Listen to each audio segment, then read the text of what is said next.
তো students, welcome to another video of learning English. তো তোমরা যারা ক্লাস 9 বা 10-এ পড়ো তারা কিন্তু অবশ্যই জানো তোমাদের রাইটিং স্কিলের অন্যতম গুরুত্বপূর্ণ টপিক হলো রিপোর্ট রাইটিং। আর এই রিপোর্ট রাইটিং যদি একরকম হতো তাও পারা যেত, কিন্তু সেখানে কখনো ঝড় নিয়ে, চুরি ডাকাতি নিয়ে, আবার কখনো কখনো অ্যাক্সিডেন্ট নিয়েও কিন্তু লিখতে হয়। তো এত রাইটিং মুখস্থ করা শুধুমাত্র ব্যাক বেঞ্চারগণ কারোর দ্বারাই কিন্তু সম্ভব না। তো তোমাদের এই মাথা ব্যথা দূর করতেই আজ আমি এমন এক ফরম্যাট নিয়ে এসেছি, যেটা মুখস্থ করে কিন্তু যে কোনো ধরনের অ্যাক্সিডেন্ট রিলেটেড রিপোর্ট তুমি কিন্তু খুব অনায়াসেই লিখতে পারবে। আর বাকি রইল ঝড় বা রবারি রিলেটেড রাইটিং, সেটা কিন্তু তুমি নিচে ডেসক্রিপশানে অথবা উপরে আই বাটনে তার লিঙ্ক পেয়ে যাবে। তো আর তোমাদের মূল্যবান সময় নষ্ট না করে চলো দেখে নেই কি সেই অ্যাক্সিডেন্ট রিপোর্ট রাইটিংয়ের ফরম্যাট, যেটা মুখস্থ করে কিন্তু যে কোনো ধরনের অ্যাক্সিডেন্ট রিলেটেড রিপোর্ট রাইটিং তোমরা লিখতে পারবে। তো দেখো, রিপোর্ট রাইটিংয়ে কিন্তু একটা সুন্দর প্রথমে আমাদেরকে হেডিং দিতে হয়, এবং সেই হেডিংয়ের মধ্যে কতজন আহত হচ্ছে, কতজন মারা যাচ্ছে, সেই সম্বন্ধে কিছু ডিটেলস যদি আমরা সেই হেডিংয়ে সংক্ষিপ্ত আকারে দিয়ে দিতে পারি, তাহলে কিন্তু আমার হেডিংটা খুব সুন্দর হয়। এবং এই হেডিংটা আমাদেরকে সবসময় হয় ক্যাপিটাল লেটার্সে লিখতে হবে, না হলে ফার্স্ট লেটারগুলো আমাদেরকে ক্যাপিটাল লেটার দিয়ে লিখতে হবে। তো আমি তোমাদের সাজেস্ট করব যে তোমরা কিন্তু প্রত্যেকটা লেটার যেভাবে আমি ক্যাপিটাল লেটার দিয়েছি সেভাবেই দেবে। কেমন দেবে বা কিভাবে লিখবে? মনে করো একটা অ্যাক্সিডেন্ট নিয়ে রিপোর্ট রাইটিং দিয়েছে এবং তুমি তার হেডিংটা কেমনভাবে দেবে। তো প্রথমে লিখবে ড্রেডফুল ড্যাশ অ্যাক্সিডেন্ট। এবার ড্যাশ অ্যাক্সিডেন্টে তুমি যে অ্যাক্সিডেন্ট হচ্ছে সেটা দেবে, বাস দিতে পারো, ট্রেন দিতে পারো, ঠিক আছে এইগুলো। এবার কতজন মারা যাচ্ছে সেটা দেবে, ডায়েরির আগে সেই সংখ্যাটা বসাবে, এবং কতজন ইনজিওর্ড হয়েছে সেই তত সংখ্যা লিখে তুমি কিন্তু ইনজিওর্ড দেবে এবং লিখবে নেয়ার এই জায়গা। ঠিক আছে, এটা হলো আমাদের হেডিং। এবং এর নিচে আমরা একটা হাইফেন দিয়ে লিখবো বাই এ স্টাফ রিপোর্টার। ঠিক যেভাবে লিখেছি কিন্তু সেইভাবে লিখতে হবে। এবং সব থেকে ইম্পর্টেন্ট জিনিস, এই হেডিংয়ের নিচে কিন্তু কোনো রকম আন্ডারলাইন করা যাবে না। ঠিক আছে, এটা হচ্ছে আমাদের রুলস। এবারে লেখা শুরু করার আগে আমাদেরকে বাঁ দিক থেকে শুরু করতে হবে, এবং এখানে কি লিখতে হবে? প্লেস, যে জায়গায় ঘটনাটা ঘটছে। কলকাতা হতে পারে, ঠিক আছে, বা অন্য কোনো জায়গা তুমি এখানে দিতে পারো। এবং কমা দিয়ে তুমি দেবে এখানে ডেট। ঠিক আছে, ডেট দেবে, ডেট লিখবে না কিন্তু ডেট দেবে এখানে। ঠিক আছে, সাধারণত আমাদের পয়েন্টে যে ডেটে অ্যাক্সিডেন্টটা হওয়ার কথা লেখা থাকে, তাছাড়া একদিন পরের ডেট আমাদের দিতে হয়। আর যদি কোনো কিছু না থাকে তুমি নিজের মতো একটা ডেট বসিয়ে দেবে এখানে। তো দেখো, ফরম্যাটটা শুরু হবে এইভাবে, প্রথমে লিখবে এ। ঠিক আছে, এবারে দেখো এ টেরিবল অথবা ড্রেডফুল। ঠিক আছে, দুটোর মধ্যে যে কোনো একটা অ্যাডজেক্টিভ তুমি ব্যবহার করতে পারো, মানে অ্যাক্সিডেন্টটা কেমন। তাহলে একটা ভয়ানক অথবা ড্রেডফুল মানেও ভয়ানক। অ্যাক্সিডেন্ট। এবারে তুমি দিতে পারো অকার্ড, অথবা তুমি দিতে পারো টুক প্লেস। দুটোর মানে কিন্তু একই। ঠিক আছে, আমি অবলিক দিয়ে লেখাচ্ছি, মানে দুটোর মধ্যে তুমি একটা ব্যবহার করতে পারবে। তুমি লিখতে পারো এ টেরিবেল অ্যাক্সিডেন্ট টুক প্লেস, এইভাবে। তারপরে লিখবে ইয়েস্টারডে। সাধারণত নিউজ যেদিন প্রকাশ হয় তার আগের দিনের ঘটনাই কিন্তু ছাপা হয়, সেই জন্য আমরা সাধারণত ইয়েস্টারডে লেখা বা লিখে থাকি ইয়েস্টারডেটা। এবারে অ্যাট, এখানে দেবে ছোট জায়গা। ঠিক আছে, একটা ছোট জায়গার নাম দেবে যেখানে অ্যাক্সিডেন্টটা ঘটেছে। এগুলো কিন্তু আলাদা করে মুখস্থ করতে হয় না, পয়েন্টে দেওয়া থাকে, যদি না থাকে তুমি নিজের মতো করে লিখতে পারো। এরপরে দেবে ইন, তারপরে দেবে একটা বড় জায়গার নাম, মানে ওই ছোট জায়গাটা কোন বড় জায়গার অন্তর্গত সেটা কিন্তু তুমি এখানে লিখে দেবে। আমি সেগুলো বাংলায় লিখছি, যে জায়গাতে তুমি নিজের মতো ইনফরমেশান এখানে পুট করবে, এখানে ইনফরমেশান দেবে। এবারে লিখবো অ্যাট অ্যাবাউট, কোনো একটা সময়ে ঘটেছে, তো অ্যাট অ্যাবাউট এখানে তুমি দেবে সময়। তুমি এখানে in the we hours of morning দিতে পারো, অথবা কোনো একটা নির্দিষ্ট সময়ও দিতে পারো, 8 AM, 9 AM, এইরকম। ঠিক আছে, এখানে আমি ফুল স্টপ দিচ্ছি। এরপরে কি লিখতে হবে না, লিখবো দ্য অ্যাক্সিডেন্ট অকার্ড বিটুইন। এবার নিশ্চয়ই দুটো যানের মধ্যে বা দুটো ভেহিকেলসের মধ্যে নিশ্চয়ই সংঘর্ষটা হয়েছে, অ্যাক্সিডেন্টটা হয়েছে। তো অকার্ড বিটুইন এ, এবারে আমি লিখলাম প্রথম যান। প্রথম যান মানে হতে পারে সেটা বাস, হতে পারে সেটা ট্রাক, অ্যান্ড এ, এবারে দিলাম দ্বিতীয় যান। ঠিক আছে, বর্গের জ না কিন্তু অন্তের জ, দ্বিতীয় যান। বোঝা গেল এই দুটো ভেহিকেলসের মধ্যে অ্যাক্সিডেন্টটা ঘটেছে। এখানে ফুল স্টপ দেবে।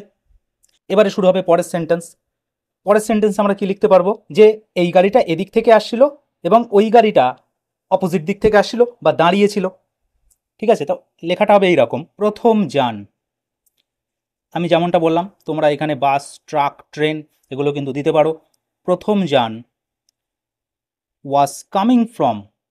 আর রিপোর্ট রাইটিং কিন্তু সাধারণত পাস্ট টেন্সেই লিখতে হয়। কামিং ফ্রম কোথা থেকে আসছিল আমরা জানি না, ওটা হয়তো পয়েন্টে দেওয়া থাকবে, না দেওয়া থাকলে তোমাকে একটা জায়গা লিখতে হবে। ঠিক আছে, এই জায়গা থেকে আসছিল। অ্যান্ড এবং আর একটা যে যান আছে, মানে আর একটা যে আমাদের গাড়ি থাকতে পারে সেই, আর দ্বিতীয় যান তুমি লিখতে পারো যে ওয়াজ গোয়িং টু আবার একটা জায়গা, এই জায়গায় অন্য যানটা যাচ্ছিল। অথবা তুমি লিখতে পারো যে ওয়াজ পার্কড, দাঁড় করানো অবস্থায় ছিল, বাই দ্য রোড সাইড, রাস্তার ধারে। ঠিক আছে, আশা করি বুঝতে কোনো রকম অসুবিধা হচ্ছে না। খুব সহজ সেন্টেন্সে, খুব সহজ ভাষায়, সহজ ওয়ার্ডের দ্বারা কিন্তু আমি তোমাদের লেখাটা কমপ্লিট করাবো। যেহেতু ফরম্যাট, এটা তোমাদের মুখস্থ করতে হবে এবং আমি চাইবো এটা মুখস্থ করে তোমরা যে কোনো ধরনের অ্যাক্সিডেন্ট রিপোর্ট খুব সহজে লিখতে পারো। তো তোমরা এই দুটোর মধ্যে কিন্তু এই ওয়াজ গোয়িং টু কোনো জায়গা অথবা was parked by the road side, দুটোর মধ্যে যে কোনো একটা জিনিস তুমি এখানে দিয়ে দিতে পারো। তো ফুল স্টপ দিয়ে এবারে লিখবো কি কারণে অ্যাক্সিডেন্টটা ঘটেছে। তো লিখবে বিকজ অফ ড্যাশ। এবার ড্যাশে কি লিখবো না, কারণ, কোন কারণে অ্যাক্সিডেন্টটা ঘটছে। হতে পারে ব্রেক ফেলিওর লিখবো আমরা, এটা আমাদের পয়েন্টে লেখাই থাকবে। হতে পারে সিগন্যাল ফেলিওর ট্রেনের ক্ষেত্রে।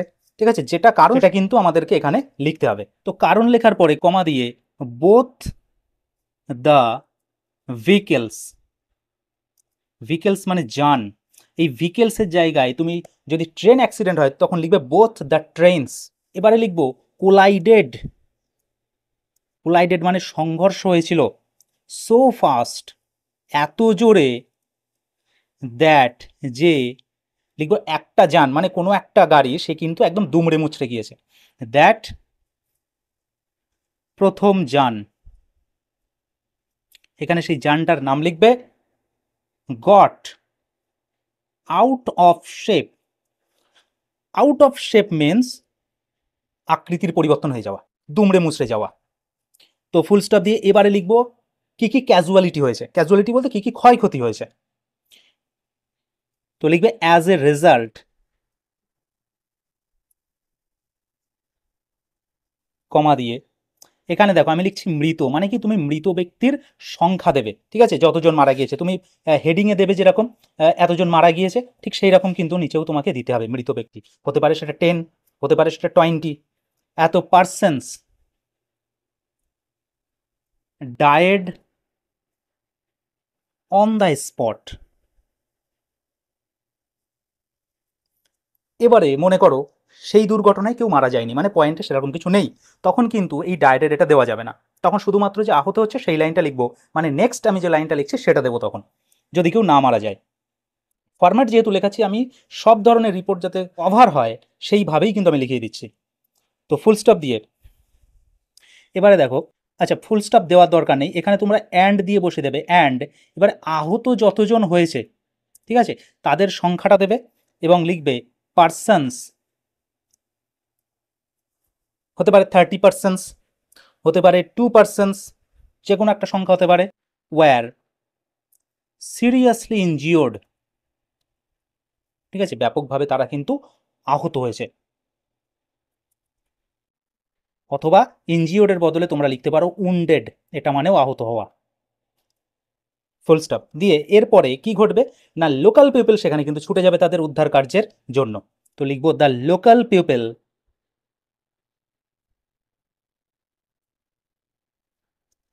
ইমিডিয়েটলি। ইমিডিয়েটলি বানানটা একটু ভালো করে মনে রাখবে, কারণ বেশিরভাগ সময় কিন্তু তোমরা ভুল করো ইমিডিয়েটলি বানানটা। তো লোকাল পিপল ইমিডিয়েটলি রাশড, রাশড মিন্স ছুটে যাওয়া। কোথায় ছুটে গিয়েছে, টু দ্য স্পট, ওই স্থানে, অ্যান্ড স্টার্টেড শুরু করেছিল, অ্যান্ড স্টার্টেড রেস্কিউ অপারেশন উদ্ধার কার্য।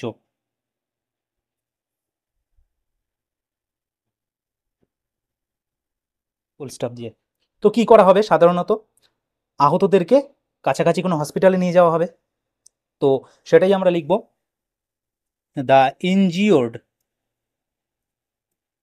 ওয়্যার টেকেন টু দ্য, নিয়ে যাওয়া হয়েছে, টেকেন টু দ্য। এগুলো কিন্তু অ্যাজ ইট ইজ তোমাকে মনে রাখতে হবে, ঠিক আছে? এগুলো কিন্তু সব টাইপের রিপোর্টেই কিন্তু লিখতে হয়। Taken to the nearest hospital, কাছাকাছি কোনো একটা হসপিটালে নিয়ে যাওয়া হয়েছে। কিসের জন্য? ট্রিটমেন্টের জন্যে। তো লিখলাম ফর প্রপার ট্রিটমেন্ট। এবারে তোমরা আরও একটা লাইন লিখতে পারো, মনে করো যতজনকে হসপিটালে নিয়ে যাওয়া হয়েছে তাদের মধ্যে কিছু জনকে ফার্স্ট এড দিয়ে ছেড়ে দেওয়া হয়েছে এবং বাকিদেরকে হসপিটালে ভর্তি করা হয়েছে। খুব সুন্দর লাইন একটা। তো এখানে যাদেরকে ছেড়ে দেওয়া হয়েছে তাদের একটা সংখ্যা দেবো এখানে। মনে করো 30 জন আহত হয়েছে, তো তার মধ্যে থেকে আমি দিলাম 14 বা 15, 15 জন মতো তাদেরকে ছেড়ে দেওয়া হয়েছে। তো সেই সংখ্যাটা দিয়ে লিখবো of them were left off, ঠিক আছে? মানে তাদেরকে বাড়ি পাঠিয়ে দেওয়া হয়েছে, ছেড়ে দেওয়া হয়েছে আফটার ফার্স্ট এইড। এবং অন্যদেরকে কি করা হয়েছে না, হসপিটালে ভর্তি করে নেওয়া হয়েছে। And the rest, rest means বাকিদেরকে, ওয়্যার হসপিটালাইজড। তো ফুল স্টপ দিয়ে এবারে হয়তো জনতা সেখানে বিক্ষোভ দেখানো শুরু করেছে অ্যাক্সিডেন্টটাকে ঘিরে। তো সেটা লিখবো আমরা, কারণ আমাদের রিপোর্ট রাইটিংয়ের সঙ্গে সঙ্গে কিন্তু লেখাটাকে বড়ও করতে হবে। হয়তো কোনো কোনো জায়গায় আমাদেরকে কোনো কোনো লাইন বাদ দিতে হতে পারে, আবার কোনো লাইন কিন্তু এক্সট্রাও লিখতে হতে পারে। তো সেই কথাটা মাথায় রেখেই কিন্তু আমি তোমাদেরকে একটু বড় করে লিখিয়ে দিচ্ছি। জাস্ট একটা মুখস্থ করবে, সবগুলো লিখতে পারবে, কোনো চিন্তা নেই। ফুল স্টপ দিয়ে লিখবে লোকাল পিপল দেন টার্নড ভায়োলেন্ট, তারা কিন্তু উন্মত্ত হয়ে উঠলো, ঠিক আছে? তারা ভায়োলেন্ট হয়ে উঠলো। And blocked the road